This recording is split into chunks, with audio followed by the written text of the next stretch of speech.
এখন কেমন আছেন গতদিন মোহনবাগানের হয়ে জোড়া গোল করা ব্রাজিলিয়ান ম্যাজিশিয়ান এই রবসন রবিনো? কেননা গতকাল খেলা চলাকালীন 38 মিনিটের মাথায় তাকে তুলে নিতে হয়। কোচ সের্জিও লোবের একটা ফোর্স চেঞ্জ করেন, যেখানে তাকে তুলে নিয়ে নামানো হয় ডিমিট্রি পেট্রাটোসকে। কেননা রবসন রবিনোর পায়ে বা পেশিতে একটা টান অনুভব করছিলেন, যে কারণে তার পক্ষে খেলাটা সম্ভব হয়নি। তো এখন কথা হলো, এই রবসন রবিনো আজকে কি উড়িষ্যা এফসির বিরুদ্ধে মাঠে নামবেন? যদি নামেনও, খেলার জন্য কতটা ফিট, কোন সময় থেকে কোন সময় পর্যন্ত খেলতে পারেন, এই সমস্ত সকল প্রশ্ন থাকছে মোহনবাগান সমর্থকদের মনে।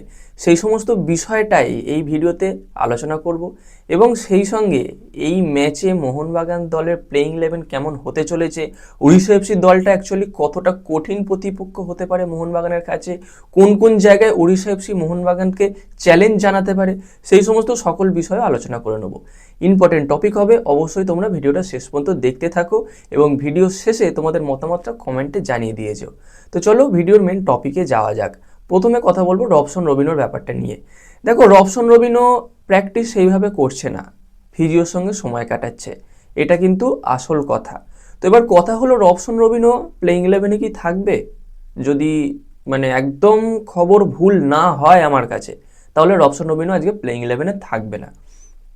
স্কোয়াডে থাকতে পারে, তবে তাকে হয়তো নামানো হবে ওই শেষের 15 মিনিট কি 10 মিনিট, তবে সেটা পরিস্থিতি বুঝে।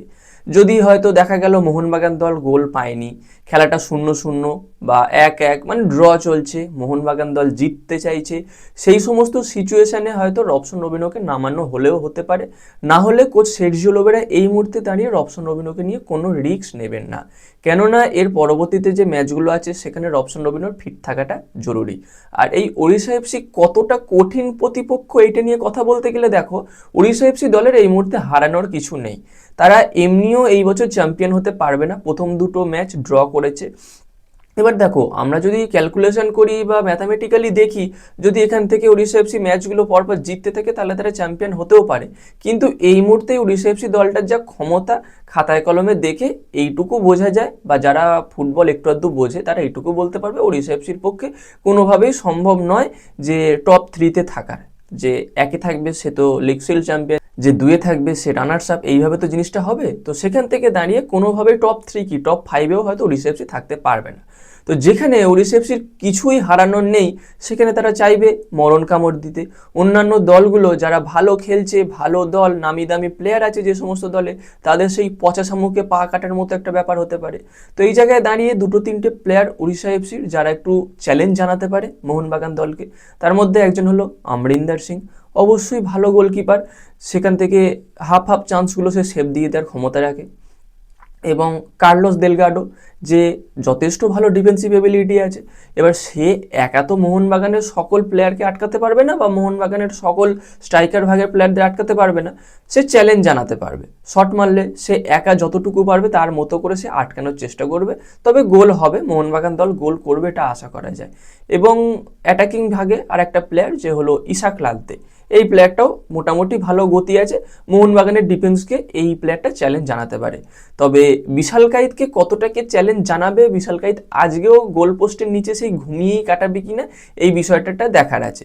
গতদিন একটাই গোল হয়েছে মোহনবাগান দলের বিরুদ্ধে, বা মোহনবাগান দল গোল খেয়েছে, যেটা হলো মোহামেডান স্পোর্টিং কর্নার থেকে গোল করেছে, ভালো গোলটা, ভালো গোল হয়েছে। তো এই একটা দুটো ক্ষেত্রেই বিশাল কাইত এখনো পর্যন্ত এই মরশুমে পরীক্ষার সম্মুখীন হয়েছে, তাছাড়া হয়নি। তো এই গেল রবসন রবিনোকে নিয়ে আপডেট, এবং উড়িষ্যা এফসি এবং মোহনবাগান দলের খেলা কেমন কি হতে পারে সেই বিষয় নিয়ে আপডেট। এবার যদি মোহনবাগান দলের প্লেইং ইলেভেন নিয়ে কথা বলি, দেখো গতদিন যে প্লেইং ইলেভেনটা নামানো হয়েছিল, সেই প্লেইং ইলেভেনটা হয়তো নামানো হবে না। তার একটা কারণ তো বোঝাই যাচ্ছে, যে রবসন রবিনো নেই, তার জায়গায় তো অবশ্যই সেই প্লেয়ারটাই ঢুকবে, যে হলো ডিমিত্রি পেট্রাটোস। এবার কথা হলো রাইট উইং লেফট উইংয়ের ব্যাপারটা। রাইট উইংয়ে কি মনবীর সিংই থাকবে, লেফট উইংয়ে তাহলে কে খেলবে? দেখো, এই জায়গায় মাঝখানে হয়তো খেলবে ডিমিত্রি পেট্রাটোস, রাইট উইংয়ে মনবীর সিং, এবং লেফট উইংয়ে থাকবে লিস্টন কোলাসো। এই ব্যাপারটাও এক থাকবে, সামনে থাকবে জেমি ম্যাকলারেন। এবার কথা হলো যে ডিফেন্সিভ মিডফিল্ডেও কোনো চেঞ্জ হবে না, আপুইয়া এবং অনিরুদ্ধ থাপাই থাকবে। কেননা এই দুটো প্লেয়ারকে, আপুইয়া এবং অনিরুদ্ধ থাপাকে কোচ সের্জিও লোবেরা প্রচুর পরিমাণে ভরসা করেন।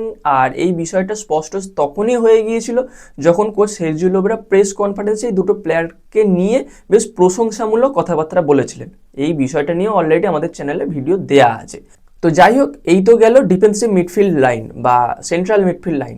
এবার যদি ডিফেন্স লাইন নিয়ে কথা বলি, দেখো ডিফেন্স লাইনটা আমার মনে হয় একটু চেঞ্জ দরকার। প্রথম দুটো ম্যাচে যেমন চেঞ্জ হয়েছিল, রাইট উইংয়ে বা রাইট উইং ব্যাকে বা রাইট ব্যাকে যাই বলো, এই জায়গাতে খেলতে হবে অভিষেক টেকচামকে, এবং লেফট ব্যাকে খেলবে সুভাশিস বোস, এবং মাঝখানে অ্যালবার্টো রড্রিগেজের পাশে মেহতাব সিং।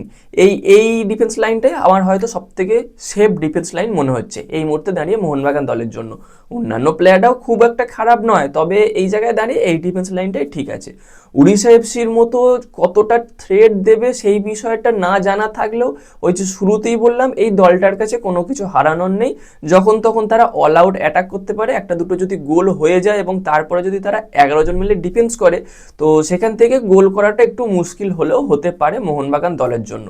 এবার দেখা যাক, অবশ্যই তো কোচ সের্জিও লোবেরা আছেন, তিনি আমাদের থেকে অনেক বড় মাথা, আমরা কন্টেন্ট ক্রিয়েটার, তিনি কোচ, তিনি অবশ্যই যেটা ভালো মনে করবেন সেটা করবেন। তিনি একটা বার্তাও দিয়েছেন, যেটা হলো আমি গোল পার্থক্যের দিকে অতটা যাচ্ছি না, আমি ম্যাচ জেতার ওপরে ভরসা রাখছি।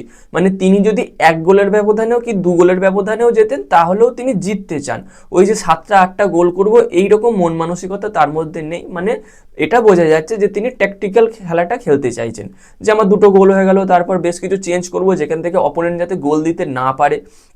আমি যত অ্যাটাক করব তত তো আমারও চান্স থাকছে গোল খাওয়ার, কারণ প্লেয়াররা ওপরে উঠে যাচ্ছে, প্লেয়াররা গোল করার জন্য ছুটছে।